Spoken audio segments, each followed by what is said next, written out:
Celebrity Playhouse.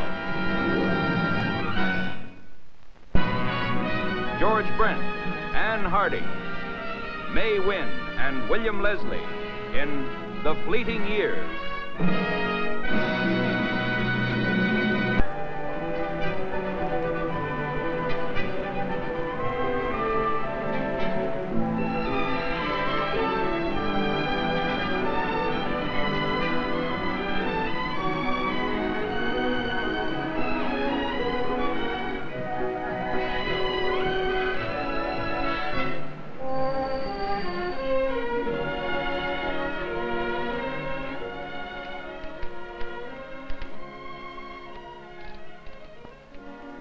In total darkness, she felt her way down the few remaining steps, groping in her pocket for a match.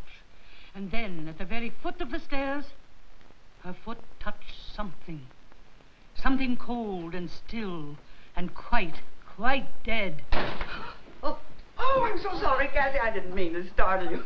The door flew right out of my hand. Now I suppose I've driven the creative muse clear off to limbo. Perfectly right, Gay. And what have you been doing today? Out shopping, darling. Shopping? And what did you use for money? Oh, Kathy, I never realized before what a wonderful thing credit is. You're in for a rude awakening, Gay. As your maiden aunt, I think I should tell you that come the first of the month, you are definitely going to need money. Oh, let's have our tea in the bedroom. Kathy, you should see what I got, and it's such bargains. I know, Scarlett O'Hara, I know. We won't think about it today. We'll think about it tomorrow. Okay, that sort of philosophy just won't work. Did Tom call? Tom who? Oh, don't be a tease, Cassie. You know perfectly well. Tom Alcorn. Who else? No, he didn't call. Well, he will. Taking it sweet today?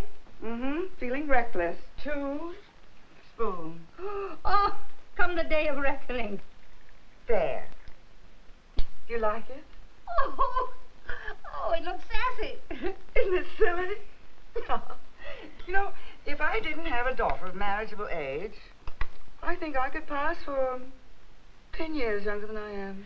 I console myself with thinking of the words of the great Irish poet who wrote, "The years like great black oxen tread the world, and God, the herdsman, goads them on behind." Well, that's one poet I'll never read. You know, I'm beginning to think that Tom isn't getting his messages. I phoned twice this week, and he hasn't returned my calls. Gay, are you in love with Tom Alcorn? I don't know. But I know that I'd like to be Mrs. Tom Alcorn. Why? Well, Tom's very charming. Money seems to be no problem. I think I'd have everything with him that I really never had with Ralph. Everything isn't position and money. Oh, no, but Cassie, I've never known how to earn money. My family always had it. And when I lost it, Ralph left me. I thought that's why you came out to Phoenix, to nab a rich husband. Well, I never realized until mine was gone how important money is. Hello. Hello, this is Gay Marshall. Is Mr. Alcorn in? Will you tell him, please, that I called?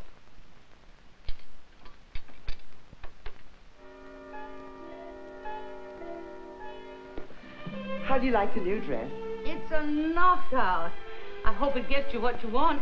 It's 1:15. Oh, men are always late. In my day, that was a woman's privilege. Well, times have changed, Cassie. Still, I think maybe I better phone him just once more and make sure he got my message. How predatory has the female become? Oh, that's probably Tom right now. Saved by the bell, thank goodness. Tom, come in. I'm almost ready. You remember my Aunt Cassie, don't you, Tom? Yes, we've met. Good evening, Mr. Alcorn. It's always a pleasure, Miss Benedict. Now, if you young people will excuse me, I'm going to fix myself some supper. Night, dear. Yes. Just a few little last-minute things to do. Gay. Yes, Tom?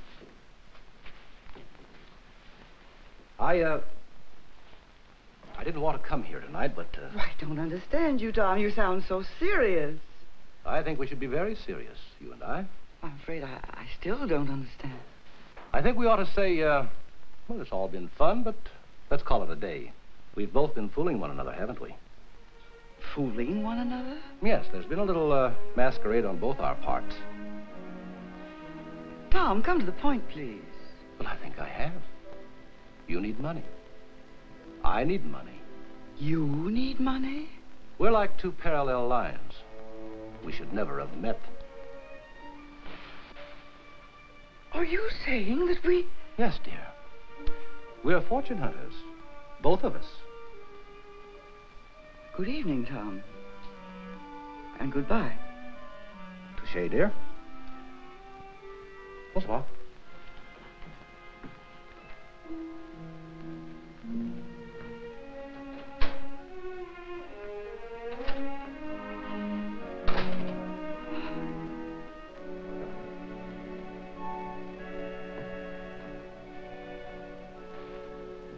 I thought you'd gone.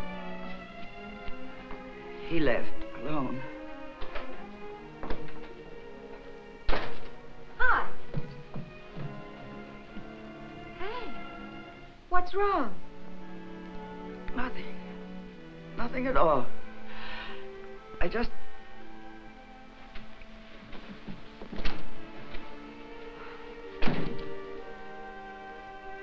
Tom Alcorn. Plus A for smartness, Jan. Poor Mother.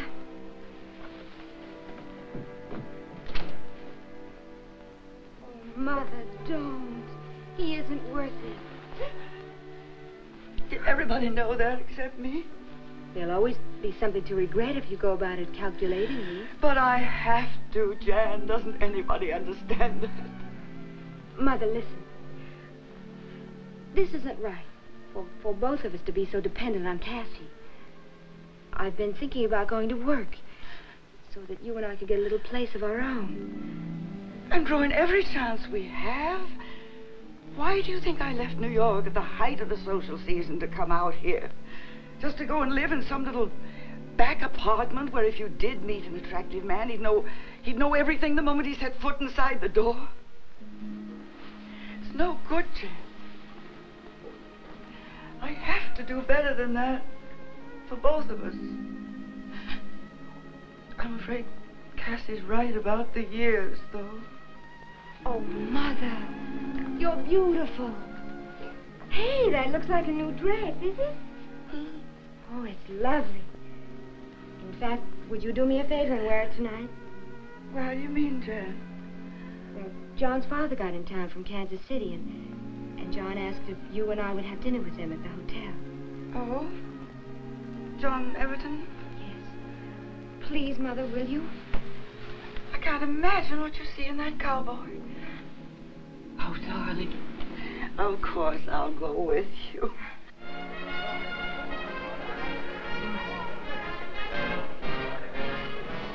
I wonder whatever happened to John Everton. I came here with him, but I think I lost him. I'm sorry. I was sneaking a look at your mother and my father. I never knew Dad could dance so well. Don't tell me you learned how to dance in Kansas City. As the song says, everything's up to date in Kansas City. Well, I wouldn't know. I've never been there. Oh, I'm sorry. I'm afraid I'm really not very good company tonight. I've had a rather bad day. Shall we sit down? Thank you. John, Mm-hmm. think your father likes me? Oh, he adores you. I know Dad like a book. We've always been very close. I guess since my mother died, he felt he had to be twice the guy he always was. Why don't you tell me something about yourself? Oh, I'd rather listen. Well, I keep pretty busy. Ours is one of the oldest meatpacking companies and the best. Meatpacking? Second generation. Of course, my real interest is collecting art. I wish you could see some of my treasures. Most of them are at our home in Santa Barbara. Oh? It was my wife's home. She died shortly after John was born. You know, in a way, you remind me of her. She was very lovely. I'm very flattered. I wish I could stay here longer. But I have to be on my way tomorrow morning. Back to Kansas City? Oh, no, I'm driving back to Santa Barbara. I have to stop over a day in Los Angeles on business.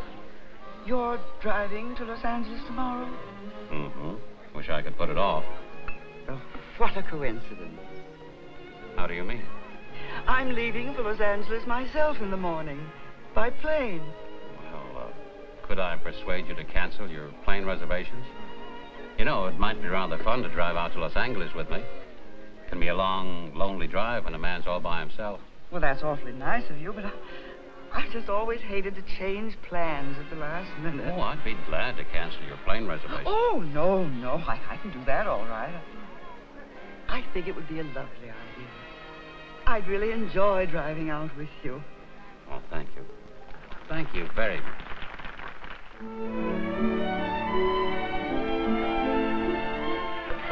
Good afternoon, senor. Afternoon, Carlos.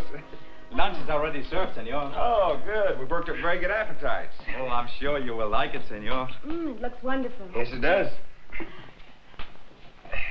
I love your ranch, Johnny. Only you said it was small. Oh, anything out here under 100 acres is considered small. Thank you. Jan, you, hear anything from your mother? No, not in 2 weeks. Nothing but a measly little postcard from Los Angeles. How about your father? A couple of telegrams. Business.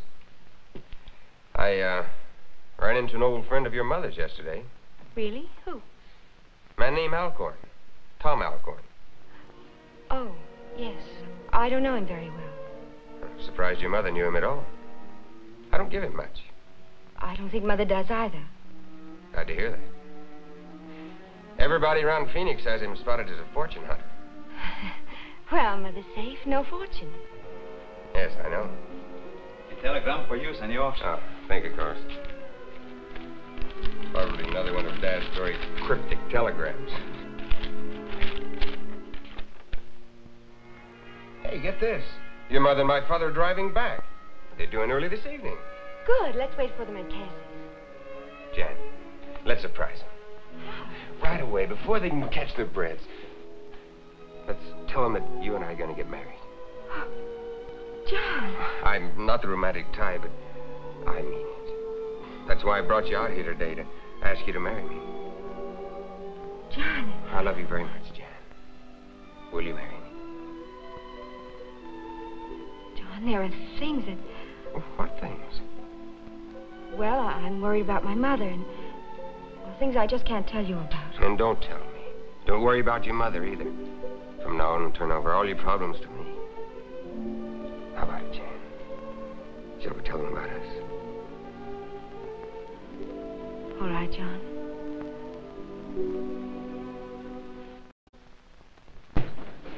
They're here. Oh, Mrs. White. Oh, hello, Jan. Oh, Cassie. It's always so nice to come back to you. Dear. You never change. The sad, sad story of my life. Oh, Carter, let's tell him now, right away. Look, mes enfants. I am Mrs. Carter Everton. You mean you and... That's right, John. I'm very happy for you, Mother. Well, it all happened so suddenly. Carter came back down from Santa Barbara, and then just 2 days after that, only last weekend, we flew off to Nevada, and we're married. Oh, Jan, I've never been so happy in all my life.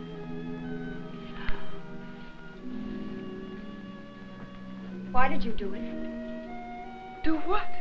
Why did you marry Carter? What a question, darling. Thank you. I guess that answers me. Jan!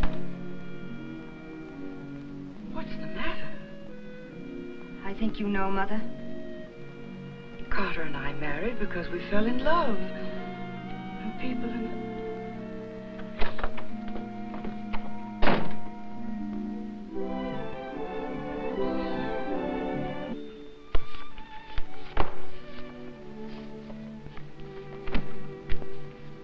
No letter from John, is it? No, I don't understand it. I've written him over 2 weeks ago.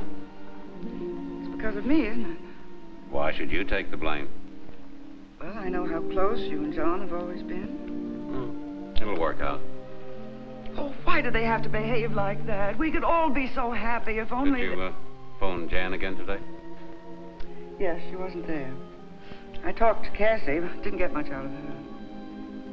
Carter, I'd like to go back and talk to Janet myself. I'll come with you. No, I'd rather go alone, please.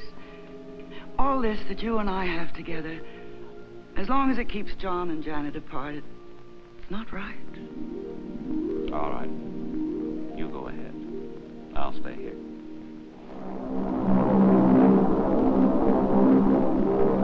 Well, why should they resent my having married Carter? The sense of guilt is written all over you. But it isn't the way they think, Cassie. I swear it. Oh, maybe just at first I was attracted to Carter because he's rich, but... Oh, now, if he were a clerk behind a ribbon counter, I'd be just as happy with him. All right. I believe you. But you must convince your daughter. And John is avoiding her. He thinks that you and Jan were in league, entrapping his father into marriage. Oh, but that's absurd. Well, hello, Mother. Jan, darling. If you'll excuse No, me... Cassie, don't go. I have no secrets from you. But, Jan, I flew down here especially to have a very serious talk with you. We never had anything like that before. Why start now? But in case it should interest you, Mother, I've turned over a new leaf. You know, psychologists are always railing against mothers who won't let their children live their own lives. But I've never been like that. Yes, I know. That's just it. Ours was one of life's little switches. I've always been more mother to you than daughter. I was proud of you. I loved you and I wanted you to be happy. But I am happy, Jan. Ever since I fell in love with Carter and married him. That's good, Mother. You're happy. Well, I'm not. I'm leaving Phoenix. Where are you going? I haven't decided. Oh, Jan, this isn't like you. If only you and John would be... That's finished. I haven't seen him in over a month. But why? You know the answer to that question. Now, if you'll excuse me, I have some things to do. Goodbye, Mother.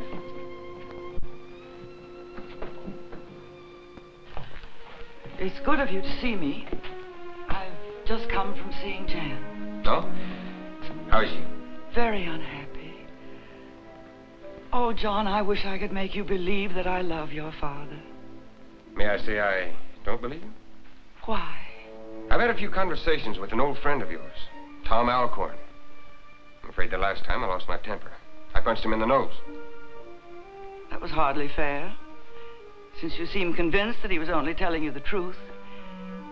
But whatever you choose to think of me, Jan had nothing whatever to do with my marriage to your father. She didn't even know about it. What makes you think I can eliminate Jan from the conspiracy? She flew at me like a tiger when I told her what I thought of you for the way you ran up with my father. That's like Jan. And why was she so anxious for you to meet my dad? Oh, she wanted me to impress him for her sake. You sure did that, didn't you? John, I love your father. I don't believe you know what love is.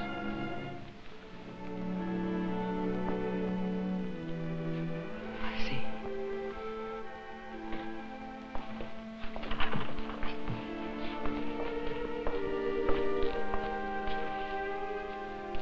Whatever you may feel about me, John, I wish you'd write to your father.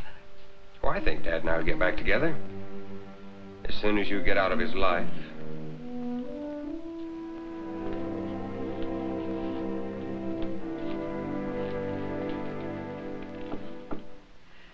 And so you've lost your son because of me.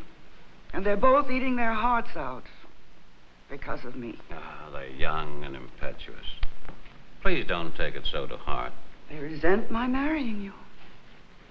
Well, sometimes youth can't understand that people of our age can fall in love, too. Perhaps we were a little impulsive. But hasn't love a right to be impulsive? Carter, that first night when I met you, I was desperate. I needed money. I was frightened. And I wanted the kind of security that you represent. But all that changed. You know that, don't you? But as the days passed, even before you asked me to marry you, I knew I'd fallen in love with you. I'm not exactly naive. Thank you, my darling. That makes it easier for me to tell you what I have to do. I've got to earn the right to be as happy as I am with you. I can't go on another day knowing how Janet and John feel about my marriage to you and what that is doing to their lives. I have to ask you for a divorce.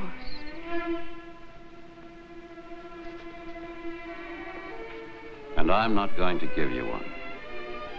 Then you must let me go away, Carter. Our love has given me a kind of courage I never had before. And I've got to try somehow on my own to prove to them that I'm not what they think.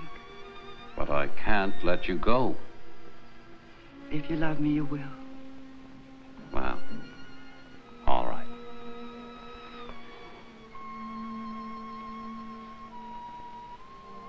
But I warn you, no matter which way it goes, I'm going to get you back again. And Gay, I'll always love you.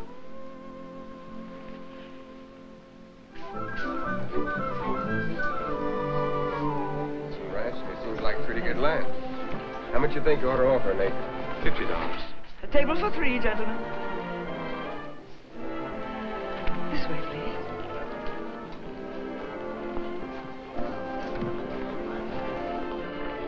This is fine. I'm hungry.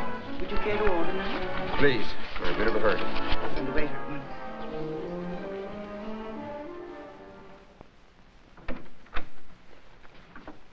Hi, Dad. Why, John, this is a surprise. Why didn't you let me know? Know what? What, that you and Gay had split up. You finally found out about her. Well, now, look, Johnny, I don't know what's got you all excited. But Gay decided to leave me of her own free will. You see, when she tried to straighten out matters between you and Janet and failed, it was her own decision to leave me. You must have made a substantial settlement. She wouldn't even take a penny. You mean she didn't want any money? Nothing.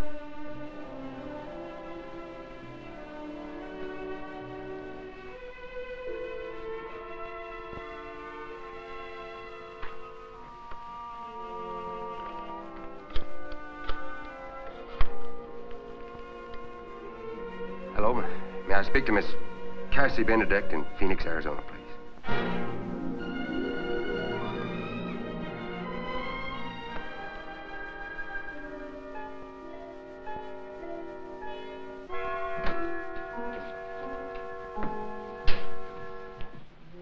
What are you all dressed up for? We're going out, both of us. Oh, not me. I couldn't. I'm exhausted. Don't argue. I've laid out your things. It's a gala occasion. What's it all about? You go take your shower, put on your prettiest studs, and I'll tell you later. Oh, Cassie, it's after 9 o'clock. No, don't argue.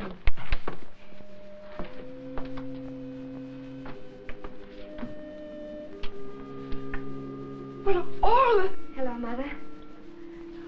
Oh, Jan. Mother, it's good to see you again. What is this? Cassie phoned me last night, and... never mind all that. Come on, let me help you get all prettied up. Give me that. Will somebody please tell me what this is all about? Don't ask so many questions. We're going to celebrate. But I'm as confused as Alice in Wonderland. But twice as pretty. Oh. Please be patient. The prettier a woman is, the longer it takes her to dress. She's coming out. Doesn't suspect a thing. All I ask is that somebody please tell me what... Carter. Oh, Carter.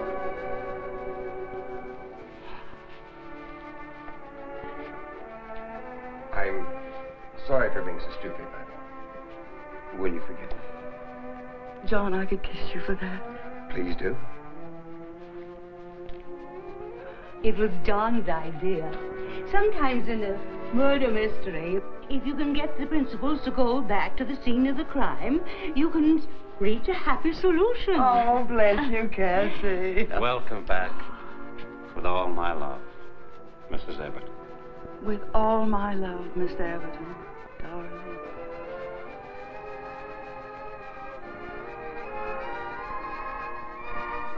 Thank you.